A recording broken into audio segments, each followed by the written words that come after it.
Hi, I'm Dr. Christopher Cortman, and now for the Mental Health Minute. I tell this story with complete permission. Years ago, a patient of mine was brutally attacked by an intimate person, completely unexpected, and she was left for dead with 14 different stab wounds. She should have died, but she was miraculously saved. A few years later, when the memory of the trauma continued to plague her and essentially overtake her life, she came in for help. My first order of business was to help her to digest the horror of the trauma, and that is help her to put it away so that it stopped repeating on her. You know, think of the idea that the mind is kind of like the stomach, that whatever has not been digested has the capacity to repeat on you. So this was repeating on her until we did some techniques to help her put that away.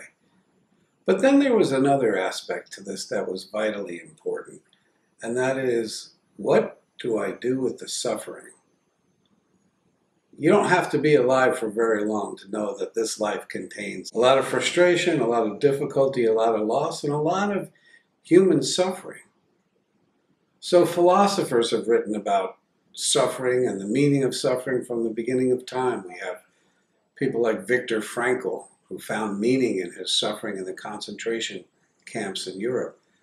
And we have Stoic philosophers who talk about finding something to do with the suffering so that we can get to a better place. And we have the New Testament of the Bible, which talks about all things happening ultimately for God's glory and our betterment. But here's what's clear from psychological research.